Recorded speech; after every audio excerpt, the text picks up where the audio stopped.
Hello, and welcome to the Skeptic Hangout, the place where we sit back, relax, and chit chat about intriguing and sometimes controversial topics through the lens of skepticism. I am one of your hosts, Laura from Unapologetically Me, and I have with me today my co host, Richard from the Skeptic Takeout. And we have with us today a very special guest. This will be our very first cartoon guest, Teo el Ateo from Nuestra Experiencia, Atea. Hi guys, That is thank you a for inviting me. mouthful. Yeah, I'm so glad you're here. I've never had a cartoon on my show, and I just feel honored. Um, Oh, I feel honored you today, have invited me. today we will be discussing denominations, and I don't mean dollar bills. So grab your English tea or your hot mate and join us as we discuss the fracturing of belief systems into new and exciting belief systems. This is episode 47, Denominations.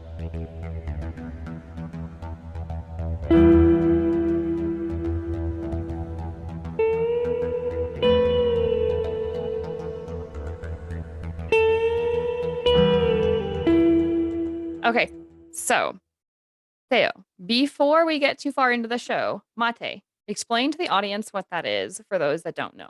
Mate is a hot beverage that is drunk in most countries in Latin America. A lot of people like it because, I remember when I was a child, I used to put a lot of sugar on it.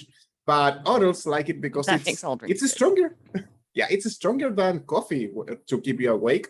And it's pretty warm. So for those cold nights, it's very good. In some countries, they have this tradition of sharing it among a group of people, next to a fireplace. So Aw. for some reason, it's quite interesting. Every country has their own version. They put different type of herbs on it. It's a nice beverage. Nice. Well, as soon as you said coffee, my ears perked up. So I may have to see if I can get some online and try it out because that sounds pretty yummy. Oh, Well, okay. it's just So because of the caffeine. just because of the The taste is caffeine. totally different. Yes. Oh, okay. So it's like in the coffee tea caffeinated beverage family. Yeah, the taste is more like, I don't know, those herbal mixtures of teas that you get. And it's going to be special depending on the type of tea, of herb that you put on it. So there are different versions. Nice, nice. Well, thank you for explaining because I had never heard of it before we spoke, and I wanted to make sure that the audience had at least a decent idea of what it was we were talking about. So denominations. What are your guys' thoughts on what makes a denomination a denomination? Okay, denominations. I guess we're talking about the different versions of the same supposed religion, which for me is a very good reason to not to believe in any of them, because come on, you follow the same book, you're supposed to be following the same God, but no, that same God means totally different things in exactly the same the same, come on, versicles, yeah, versicle, right? So the same chapters, whatever. And actually, that is one of the reasons why I became an atheist. I loved religion so much that I started studying with different religions, and in some religions, within them, different denominations. So over there, you guys, most of you are Protestants. In here, Protestants, they are not a minority now. They have been quite the same that Catholics for a while. And I studied with evangelicals in general, that those are Protestants in general, and they have a subdivision of Sabbatistas that are the guys who do nothing on Saturdays. And I don't remember the other denominations. But well, the thing is that checking all the contradictions that they have, for me was a very, very strong point that something was totally wrong with religions in general.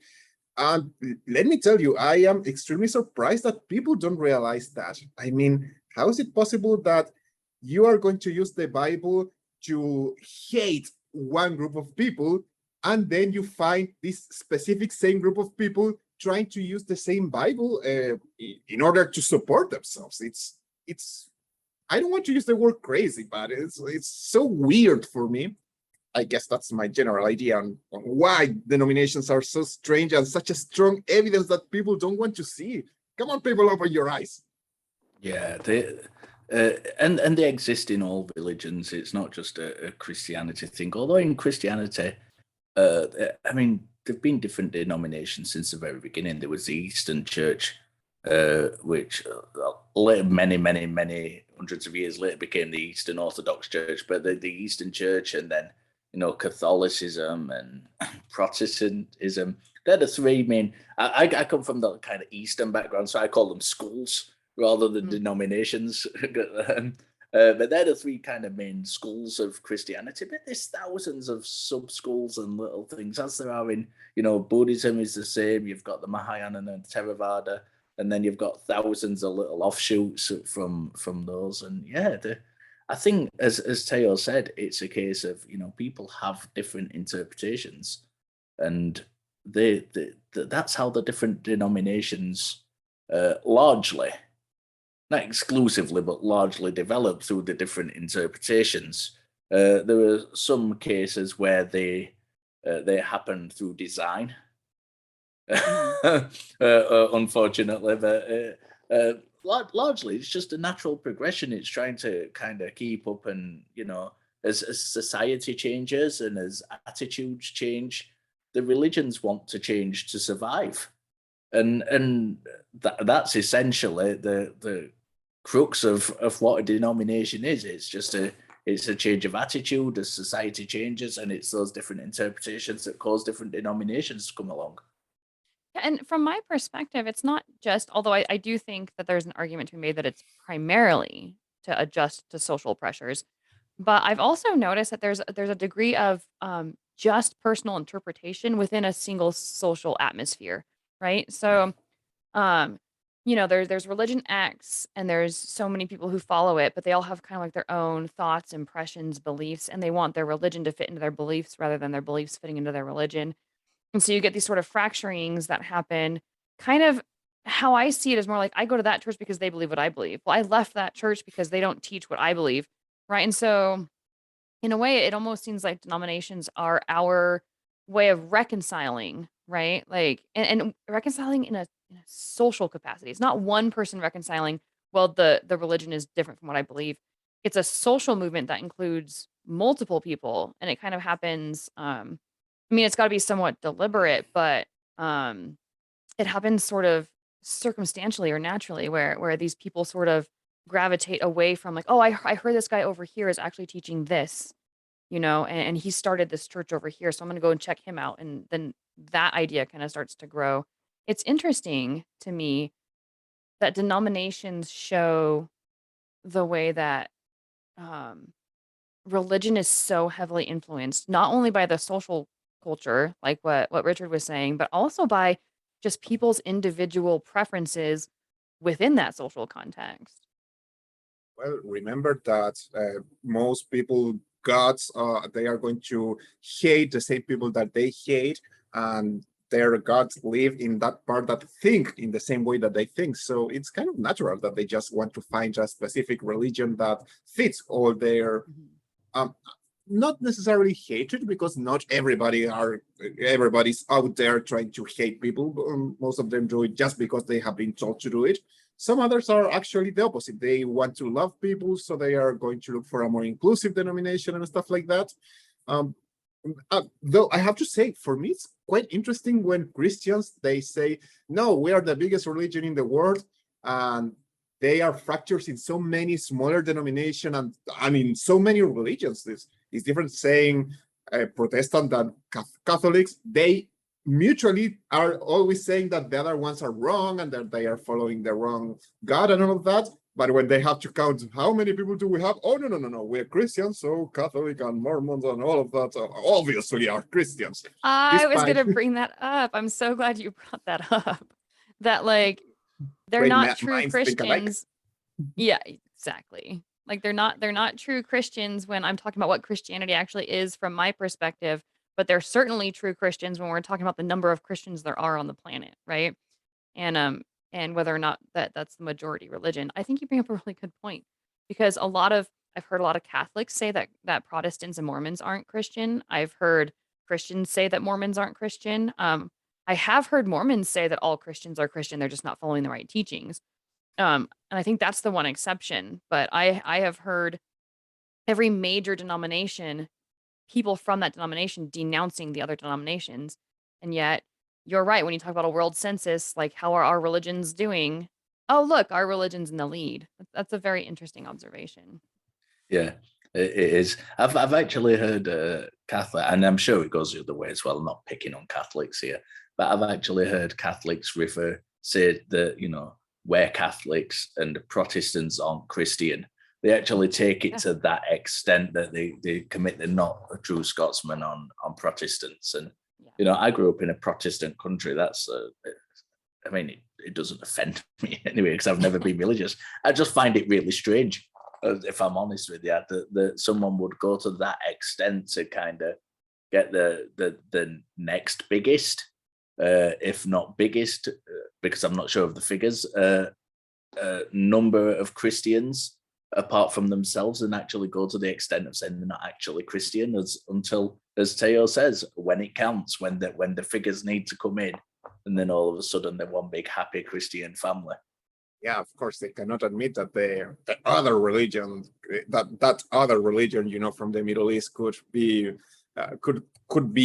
unified and having greater numbers than them. Even though I think that, Laura, I'm sure you can talk about this, but I think that Muslims also have the same thing. They have different denominations. So whenever, for example, if you criticize the awful things that terrorist groups have done, oh, no. But those are not real Muslims. Those are extremists. In the same way that Christians do it, like, no. Those are not real Christians. Those are extremists. And in the same, in the end, they are doing the same in the name of the same God. So, or not the same, but, you know, they are acting under the influence, quotation marks, of their God. Yeah, so you're absolutely right. But you bring up 2 points. You bring up denominations, then you also bring up behaviors, right? Like there's behaviors that people have where other people will say, well, that behavior demonstrates that they're not really a Christian or not really a Muslim. And so certainly when you talk about extremists, you have the mainstream of all these main religions saying, well, if they were actually our religion, then, and if they were actually following it, then they wouldn't be terrorists, right? Our religion is peaceful. Our religion doesn't teach that. So you have that, but in terms of denominations, especially with Islam, that really like threw me when I first became a Muslim, because there's this sense when you're first learning about it of cohesion that the Christian faith just does not have. Like the Christians are all fractured. They can't make their minds up. There's no single belief system. You know, like nobody can agree on anything. But we Muslims, we have the one text. It's only translated one way, which there's actually, I think, 7 translations that are acceptable. So there's this sense of like we're all galvanized under one single belief. But the more you get exposed to the different cultures and the different belief systems, yes, you have the 2 main fractures, the Sunni and the Shiite. And I'm not going to sit here and tell the different stories between what they believe and don't believe. It's not even important. But you even have fracturing within those 2 main schools of thought. And then you have cultural fractioning, where you have, say, a Muslim from Morocco will have belief systems that have culturally appropriated Moroccan beliefs. And then you'll have people from Egypt who have culturally appropriated Egyptian beliefs, right? And Sudan and the Middle East and all over, like wherever you're from. Even American Muslims are very different in terms of their overall belief system than Muslims that were born in another country. So because we take a lot of our Americanism and a lot of the values that we were taught prior to converting into that faith. And so I did that when I was a Muslim. And I noticed that my version of Islam was very different from someone who came from a different culture. So yeah, that is actually one thing I kind of wanted to bring up. And this is a good segue into it, was that when you're looking at anything other than Christianity, there tends to be this general belief that, well, that religion, like Hinduism is just Hinduism. Islam is Islam, right? Judaism is Judaism. But when you start participating in that religion, when you start investigating it or studying it, you'll find that every single religion has people that fracture for one reason or another. And there's no single religion that I've learned about or stumbled across that is everybody is galvanized under one single belief system. No, I absolutely agree. Go on, Rob. Oh, Teo. as I was going to say, oh yeah, about because I mentioned this, those other real Christians and all of that. I remember a personal anecdote. I was talking with certain Protestant, yes, and I was, for some reason, appeared this thing about homosexuals and all of that, and and there were homosexuals who were religious, and I remember I was talking with this person who was telling me that, and I said, why good gay people want to join a church that discriminates them and attacks them? And this person told me, it was a she told me, no, our religion doesn't do that. And recently there had been some protests from the Westboro Baptist Church, and I said, but this church did this thing. And she was like, oh yeah, but that is the Westboro Baptist Church. They are not real Christians. So it was like, I was sure they were part of your same religion. So it's kind of, I don't know if we can really separate it that much, because I'm totally sure that people from the Westboro Baptist that church, whenever they go and put bombs in abortion clinics, they think that they are doing the right thing, and I don't think that they are like, oh, we are extremists. But people outside the church are going to look at them and say, yeah, no, those are totally not real Christians. So yeah, the not a true Scots. The not a true Scotsman fallacy is widely used within religion when someone else does something they don't like. I'm not sure that the Westboro Baptist Church actually bombed any abortion clinics. No, I was gonna want to put that out there because I don't want to misrepresent anyone. Oh, no, remember, guys, I just get some information. Sorry, correct me please if I'm mistaken. I mean, you may be right, but I've never heard of that particular attribute. No, I think it's just conflating two separate groups. Yeah, kind of conflating them together just a little bit, but they do some pretty gnarly stuff. Like the protests at people's funeral and stuff like that, and they preach a lot of hate. So they're not necessarily innocent in their own rights, but yeah. I still do apologize for the mistake. Would we call very, very tiny cult-like splinter groups like that denominations? Or would we put them into a different category? What are your two's opinions on that? I thought they were the denomination. They don't consider themselves they're Baptist, but then there's other Baptists that don't associate with them. Like they're a specific Baptist church. But I think what Richard's asking is a really good question, because there's all these different levels, right? Like, oh, at what point does a cult become a cult, right? And at what point does a cult become a religion? Well, and my answer would be all religions are cults, right? Just because they get big doesn't mean they're suddenly more valid. I actually would agree with you. Actually, guys, at what moments does a denomination become a different religion? Because I'm pretty sure that Protestant started as a denomination from Catholicism. So yeah, it's always strange. Yeah, I guess one day. I think a very good example of that is kind of Vedic traditions, because you had early Brahmanism, and then out of that came Hinduism and Buddhism and Jainism, which we are all still going today, and they're completely different, entities. Now they've still got splinter groups within themselves, but from the original base have taken on a whole new lease of life of completely different teachings. Yeah, I mean, look at the Abrahamic faiths. Like you could easily make the argument that, and I've heard people try, that Christianity and Islam are both just denominations of Judaism, but they have strayed so far from the original teachings that they're really not, other than the fact that some of the stories are the same, they're really not the same religions at all, in practice. So yeah, that's a really good question, and that's something that I'm sure that along with the cult argument, historians have to sort of wrestle with a little bit, like the way astronomers have to wrestle with when is a planet, right? Versus a planetoid. I mean, I actually slightly disagree with you too, and I wouldn't call the bigger denominations cults. I think there's a if we take the bite model of what makes a cult, I don't think all those things apply to the larger denominations. Don't ask me what those things are, because it's been a while since I've read about them. But I've certainly got friends who've been in cults who don't attribute the larger religions to cults. Oh yeah. But I think, as Laura says, that's a matter of interpretation, and different people have different opinions. There is no right or wrong answer to it, I don't think. Yeah, so you're talking Let's about talk about that the after the commercial break, because we are coming up to the time for the commercial break, and I know Oh, Laura's perfect. ready Thank to you for get out keeping an of eye the on the starting time. gate. I know Laura's ready to get out of the starting gate, and I don't want to interrupt her, so we'll break off for a commercial break. And Let's do it.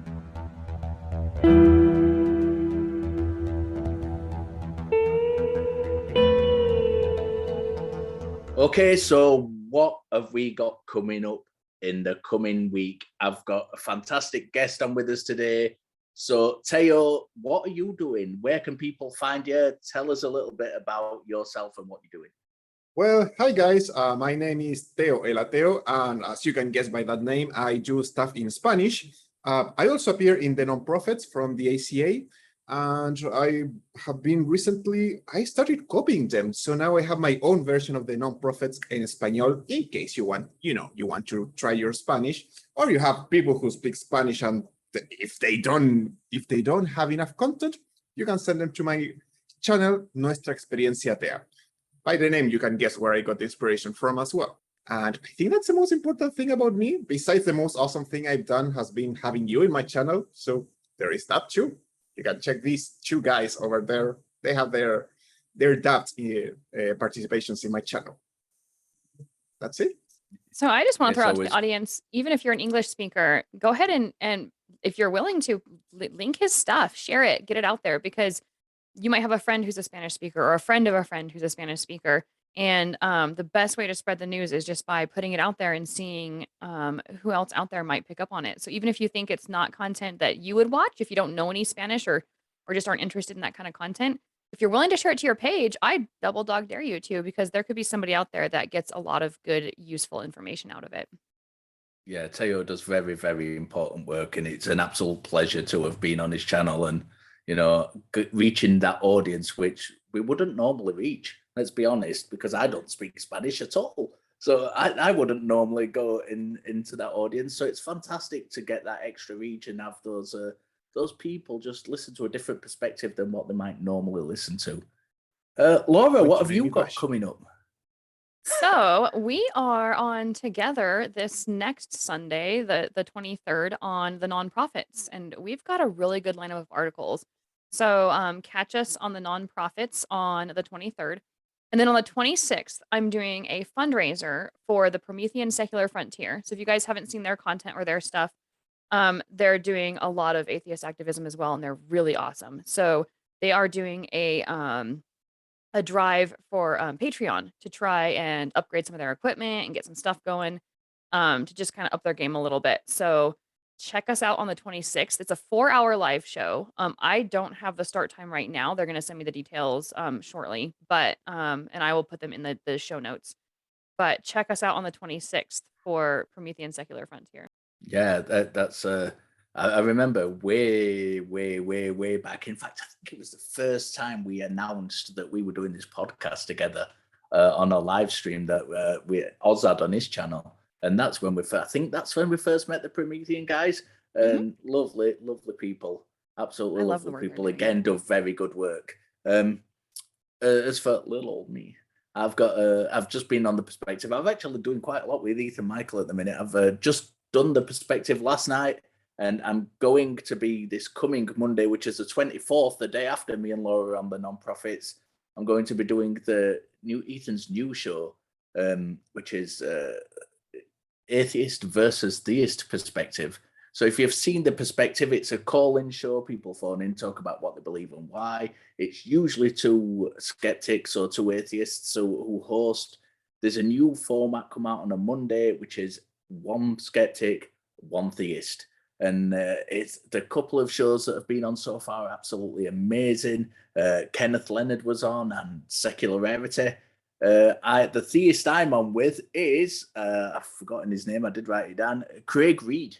So I've had a look at some of his material. It's going to be interesting. That's all I'm going to tell you about that. So, yeah, really looking forward to that. So with that said, back to the show.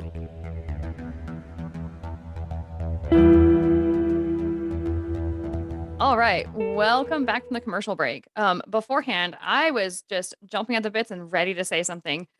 Gilliver was talking about the difference between a cult and a religion and the definition of a cult. which there is a lot of validity to, and I kind of wanted to get into it. So he had mentioned the bite model, which was something that Steve Hassan had developed. I mean, it's just kind of like things you can look for what makes a cult a cult. It has nothing to do with religion and beliefs, and everything to do with behavior and how the organization works. Um, I think that his particular model is really good for determining whether or not something can be dangerous to somebody's, I don't know, mental health or the way that their lifestyle, in the sense that you look at like the cult of Trump, for example, right? The followers, and then you look at like a small cult religion, like when they're first starting, and you see these sort of behaviors done by the leadership and like tactics used to sort of manipulate people. And it can be really, really dangerous, and it really does hijack our way of thinking.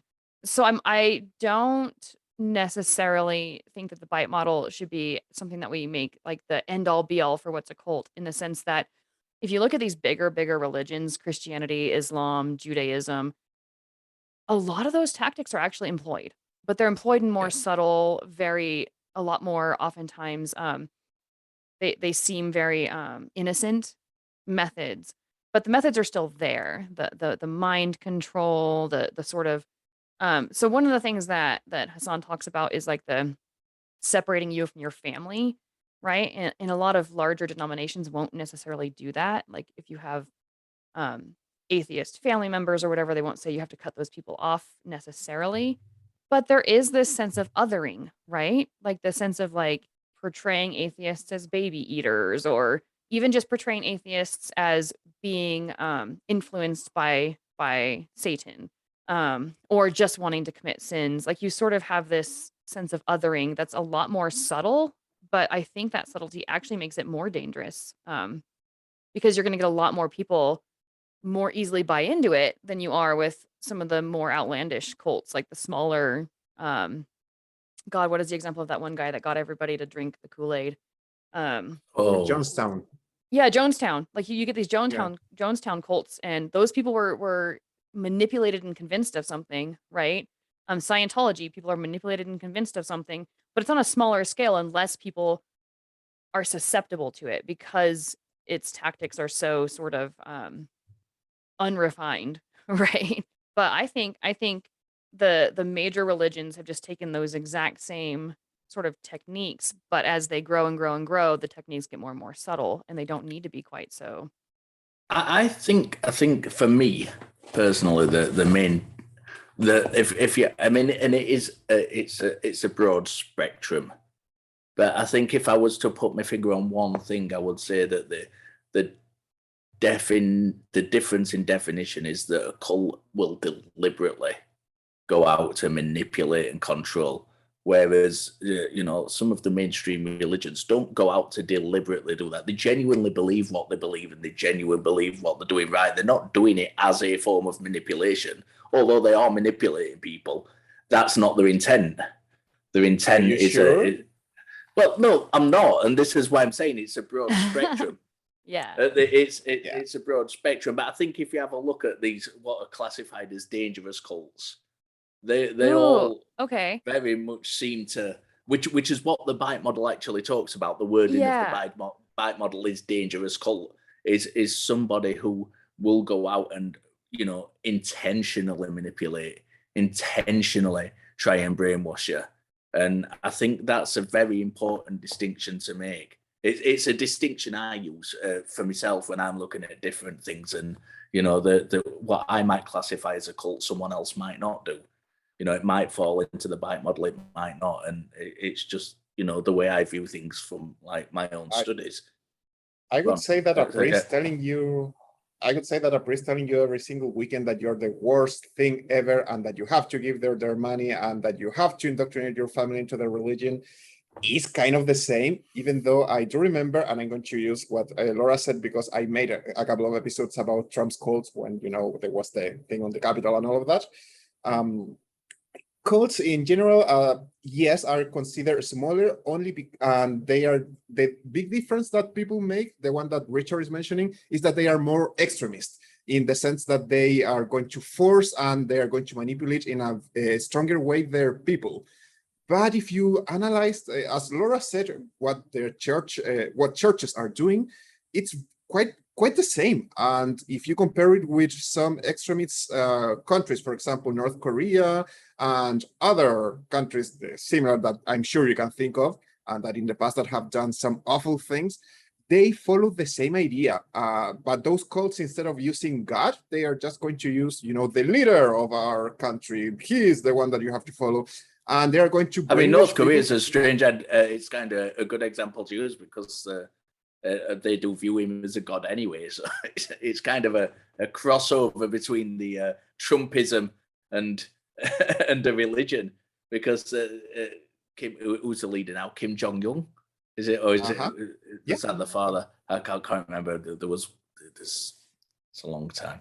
Yeah, so Kim Jong-il he is is seen as a god. He is seen as an actual living god.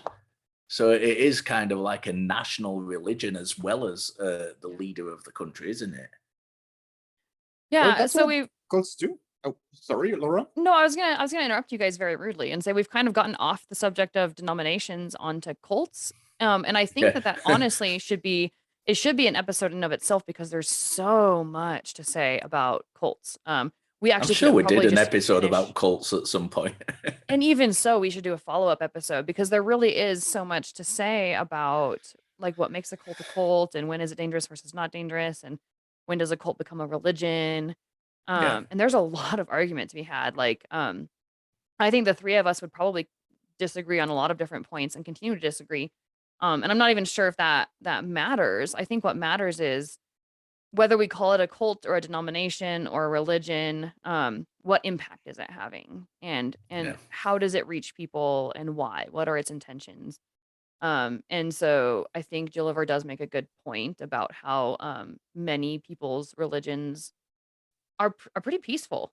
They're not necessarily about inciting violence or buying into these really outlandish like behavior modification controls. There Well, I mean, you could probably even argue that some of those are outlandish, looking at like purity culture and stuff. But um I get what you're saying, yeah. But if we could bring it back around to denominations, um, that might be an interesting way for cults and denominations to have some overlap. Is when does a denomination of a bigger religion become a cult, right? Like when does it go from just being an offshoot to being dangerous or Yeah.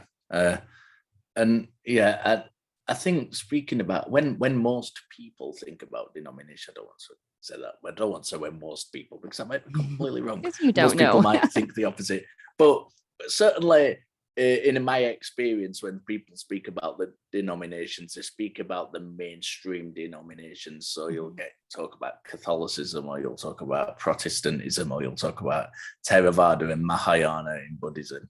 And so it's a kind of, usually in my experience, it's the bigger denominations that are being referred to rather than the very, very small offshoots, which might make up a family in some cases, or a particularly charismatic character.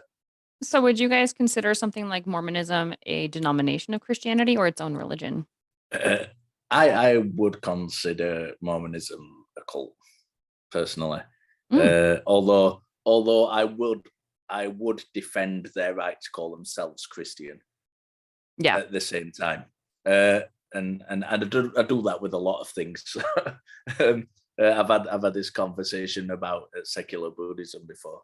I defend its right to the people who practice it to call itself Buddhism, even though they almost completely move away from the kind of Buddhist scriptures, which are vital, from my understanding, to the achievement of Nirvana. I'm never going to turn around and say that someone's not a real Buddhist because they don't follow those teachings, because they've got a secular view on it. It's up to the person to reconcile within themselves what they believe.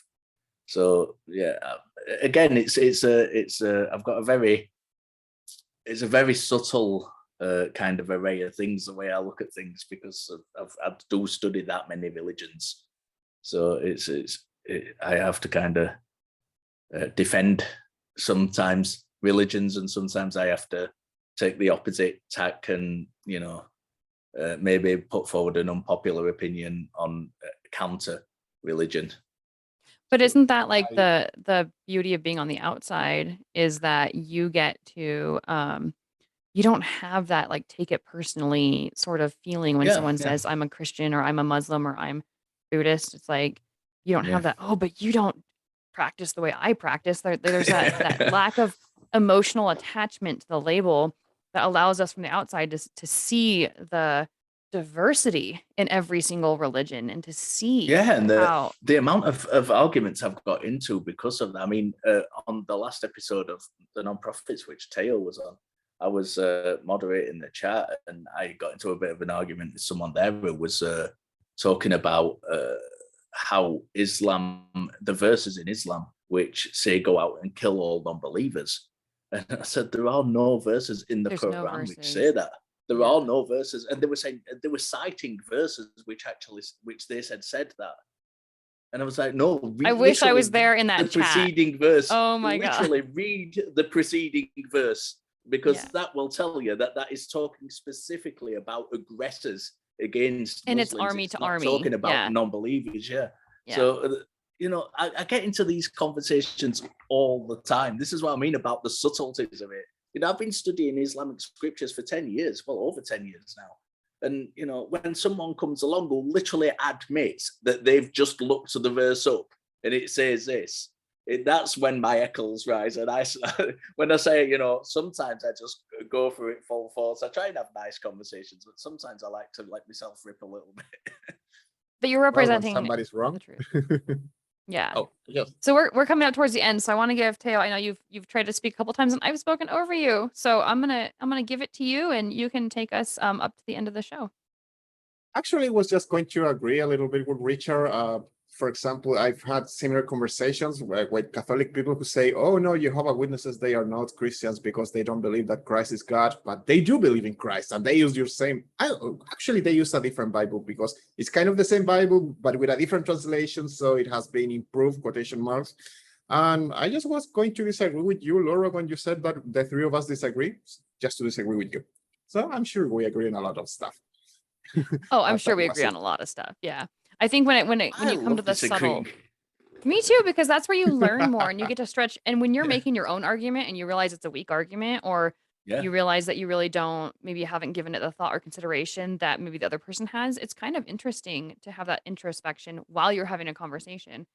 What I mean is more about the subtleties. Like we might draw different lines about where a cult becomes a religion, where a religion's denomination becomes a whole new religion. And I don't even really think it matters, but I love being able to discuss it and talk about like, well, where would you put it? Thank Or where do you. you think?